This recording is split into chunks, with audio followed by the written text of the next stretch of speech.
Good morning everyone, welcome back to my channel.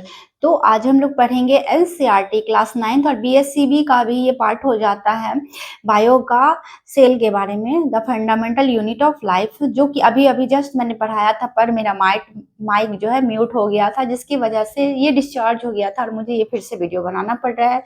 तो अब हम लोग फिर से पढ़ेंगे सेल के बारे में।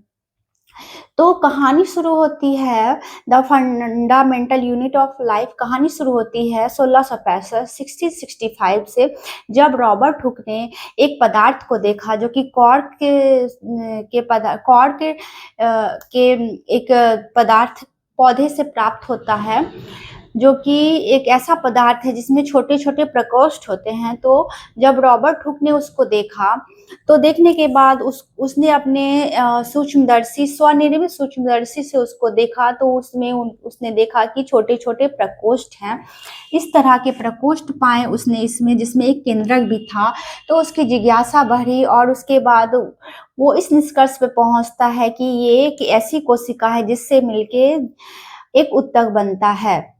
एक छोटी छोटी कोशिका से मिलके ही एक उत्तक का निर्माण होता है। तो इस निष्कर्ष पे वो रॉबर्ट हुक पहुंचता है और उसके बाद फिर हम लोग को पता चलता है कि सेल एक ऐसी चीज है जिससे मिलके संसार के सभी जीवों का निर्माण होता है।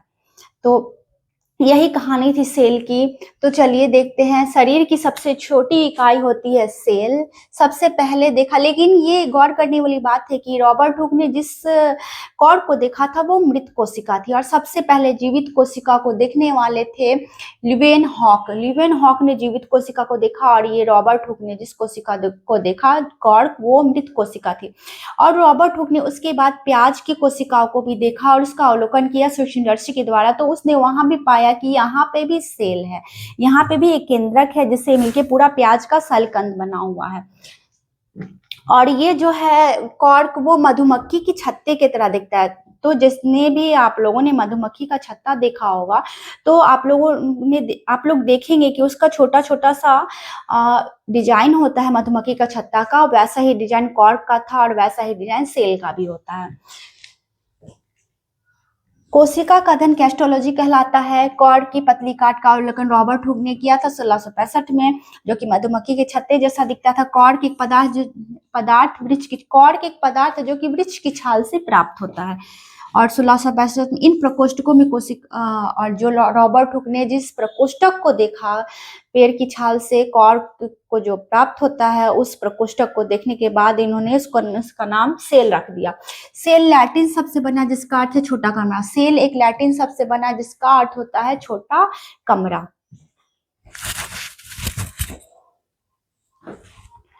हुक ने देखा कि सजीवों में अलग अलग एकक होते हैं, और हुक ने देखा कि सजीवों में इस तरह से अलग अलग एकक होते हैं, अलग अलग एकक होते हैं। हुक ने देखा कि सजीवों में अलग अलग एकक होते हैं। केंद्रक और कोशिकाएं, सभी सजीव बने होते हैं केंद्रक और कोशिकाओं से। ये जो न्यूक्लियस देख रहे हैं केंद्रक, और ये जो कोशिका है, इसी से सभी जीव मिलके बने होते हैं। और स्लाइडेन और स्वान ने सिद्धांत दिया था, स्लाइडेन और स्वान ने सिद्धांत दिया कि कोशिका सिद्धांत, जिसको हम लोग कोशिका सिद्धांत के नाम से जानते हैं। स्लाइडेन और स्वान ने सिद्धांत दिया जिसको हम लोग कोशिका सिद्धांत के नाम से जानेंगे, और जिसके मुताबिक सभी जीव कोशिकाओं से बना होता है, जिसके मुताबिक जो भी जीव है वो कोशिकाओं से मिलकर ही बना होता है। और यह सिद्धांत आधुनिक जीव विज्ञान की नींव है, जिससे पता चलता है कि सभी जीव कोशिकाओं से मिलकर बने हैं। तो कोशिका एक ऐसी इम्पॉर्टेंट चीज होता है जिससे हमें पता चलता है कि हमारा शरीर कैसे बना है। तो इसको हम लोग एग्जाम्पल से समझेंगे, जैसे ईंट हो गया।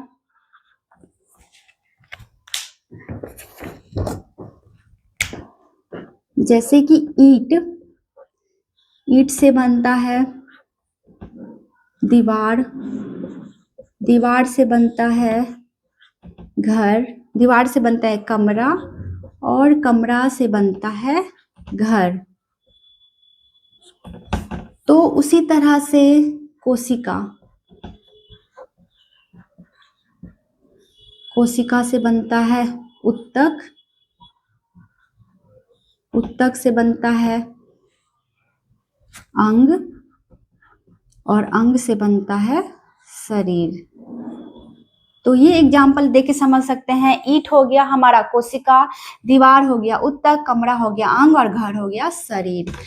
तो कोशिका से मिलके बनता है उत्तक, जिसको हम लोग टिश्यू कहते हैं, टिश्यू से मिलके बनता है अंग और अंग से मिलके बनता है शरीर। तो कोशिका कितना इंपॉर्टेंट है अब आप समझ सकते हैं कि अगर ईंट नहीं होगा तो घर कैसे बनेगा, इसलिए कोशिका नहीं होगी तो शरीर कैसे बनेगा। तो कोशिका बहुत इंपॉर्टेंट है। सबसे छोटी कोशिका माइकोप्लाज्मा होती है, सबसे बड़ी कोशिका ऑस्ट्रिच का एग होता है, ऑस्ट्रिच का अंडा होता है। मानव में सबसे छोटी कोशिका शुक्राणु स्पर्म होता है, और सबसे बड़ी मानव में अंडाणु ओवम होता है। ये पुरुषों में और ये महिलाओं में। और सबसे लंबी तंत्रिका होती है ब्रेन होता है, सबसे लंबी ब्रेन। ये सारा सेल है। और जिसका पुनर्निर्माण होता है, जिसका पुनर्निर्माण नहीं होता है। तो लीवर अगर क्षतिग्रस्त हो गए तो वो फिर से रिकवरी कर लेती है। अगर किसी ने चाकू मार दिया, चोट लग गया और इसका पुनर्निर्माण होता है, लेकिन ब्रेन का कोई भी पुनर्निर्माण नहीं हो सकता है। रडोल्फ बिर्जो ने कहा था कोशिका विभाजित होती है 1855 में। 1855 में रडोल्फ बिर्जो ने ये सिद्धांत दिया कि कोशिका विभाजित होती है और एक जगह से कोशिका हटती है तो वहां पे फिर नए कोशिका का निर्माण होता है। कोशिका विभाजित होती है। अब हम लोग देखेंगे कोशिका के प्रकार। कोशिका दो प्रकार की होती है, प्रोकैरियोटिक कोशिका और यूकैरियोटिक कोशिका। तो अब हम लोग प्रोकैरियोटिक हैं या यूकैरियोटिक? तो हम लोग यूकैरियोटिक हैं, क्योंकि यूकैरियोटिक में केंद्रक होता है और इसमें डीएनए होता है, और यूकैरियोटिक में डीएनए नहीं पाया जाता है और केंद्रक न्यूक्लियस भी नहीं होता। प्रोकैरियोटिक कोशिका, इन कोशिकाओं में हिस्टोन प्रोटीन और यूकैरियोटिक में हिस्टोन प्रोटीन होता है, प्रोकैरियोटिक में हिस्टोन प्रोटीन नहीं होता है, जिसके कारण क्रोमेटिन नहीं बन पाता। और इसमें हिस्टोन प्रोटीन होता है, यूकैरियोटिक में हिस्टोन प्रोटीन, हमारे अंदर हिस्टोन प्रोटीन पाया जाता है जिससे क्रोमेटिन बनता है, और यूकैरियोटिक में नहीं होती, प्रोकैरियोटिक में नहीं होता है। इसमें केंद्रक भी नहीं होता है। इसमें जो हम लोग देख रहे हैं वो न्यूक्लियस केंद्रक भी नहीं पाया जाता है। और जीवाणु एवं नील हरित शैवाल में ऐसी कोशिकाएं पाई जाती हैं। तो प्रोकैरियोटिक कोशिकाएं जीवाणु और नील हरित शैवाल जो होता है उसमें प्रोकैरियोटिक कोशिकाएं पाई जाती है। इसमें केंद्रक नहीं होता है, डीएनए नहीं होता है, हिस्टोन नहीं होता है, केवल डीएनए का गुणसूत्र के रूप में पड़ा रहता है, लेकिन ये कोई काम का नहीं होता है। तो ये हो गया प्रोकैरियोटिक, जो कि हमारे अंदर नहीं है। यूकैरियोटिक कोशिकाएं, हम लोग यूकैरियोटिक कोशिकाओं की श्रेणी में आते हैं। इन कोशिका में दोहरी झिल्ली होती है, इन कोशिकाओं में। ये जो कोशिका होते हैं इसमें दोहरी झिल्ली पाई जाती है, एक केंद्रक होता है इसमें डीएनए व हिस्टोन प्रोटीन दोनों होते हैं, जो कि प्रोकैरियोटिक में नहीं होते हैं। और इसमें क्रोमेटिन होता है तथा इसके अलावा केंद्रिका भी होती है, न्यूक्लियस होता है, जो कि यूकैरियोटिक प्रोकैरियोटिक को इन कारणों से अलग अलग होता है। यूकैरियोटिक प्रोकैरियोटिक दोनों में कंफ्यूजन बहुत है, पर इसको समझना बहुत जरूरी है। प्रोकैरियोटिक हम नहीं हैं। प्रोकैरियोटिक नीलहरित शैवाल होता है और जीवाणु होते हैं, और यूकैरियोटिक हम लोग होते हैं जिसमें भी केंद्रक होता है, न्यूक्लियस होता है, वो सारे आ जाएंगे यूकैरियोटिक श्रेणी के अंतर्गत। तो इसका आप लोग एक बार स्क्रीनशॉट ले लेंगे और अच्छे से इसका रिवाइज कर लेंगे। तो ये वीडियो मुझे दोबारा से बनाना पड़ रहा है, डबल मेहनत हो गया क्योंकि मेरा माइक ही बंद था। तो आप लोग, उम्मीद है कि आप लोग इसको अच्छे से समझे होंगे। और ये वीडियो स्पेशली मेरे उन बच्चों के लिए है जो कि 8 से पास आउट हो गए हैं और 9th में जस्ट गए हैं। तो उनकी डिमांड पे मैंने 9th क्लास को पढ़ाना शुरू किया है, वरना मैं 9th को नहीं पढ़ाती थी, लेकिन अब मैं 9th को पढ़ाऊँगी। और हिस्ट्री का भी वीडियो जल्दी से आ जाएगा। तो तुम लोग मन लगा के पढ़ो, इसको देखो और लाइक शेयर कमेंट सब्सक्राइब करो। और अगर आपको पसंद आता है तो कमेंट में जाके बताइएगा कि, और अगर नहीं पसंद आता है तो कमेंट में जाके बताइएगा कि क्या कमियां रह गई हैं, तो नेक्स्ट से उसमें सुधार करने का मेरा प्रयास रहेगा। तो यहाँ पे ये पार्ट फर्स्ट है, और इसके बाद हम लोग को सेल के बारे में अभी बहुत कुछ पढ़ना बाकी रह गया है, जो कि हम लोग पार्ट 2 में पढ़ेंगे। सेल कैसे कैसे बनता है, सेल कितने चीज से मिलके बना हुआ है, माइटोकॉन्ड्रिया क्या है, ये सारा कुछ हम लोग पढ़ेंगे नेक्स्ट वीडियो में। तो नेक्स्ट वीडियो का आप लोग इंतजार कीजिए, वो जल्दी ही आ जाएगा, इसका पार्ट 2, जिसमें हम लोग सेल को अच्छे से प्रॉपर तरीके से समझ पाएंगे। तो वीडियो को यहीं पे खत्म करती हूँ और फिर मिलती हूँ इसके पार्ट 2 में।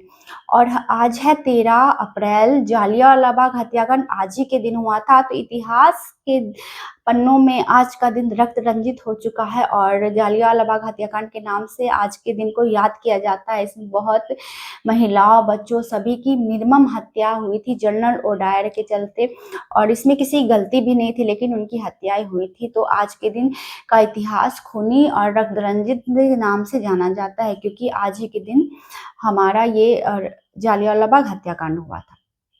और मिलते हैं फिर नेक्स्ट वीडियो में। तब तक के लिए वीडियो को यहीं पे ख़त्म करती हूँ। अगर पसंद आता तो like and subscribe. Thanks for watching. Bye bye, see you, take care.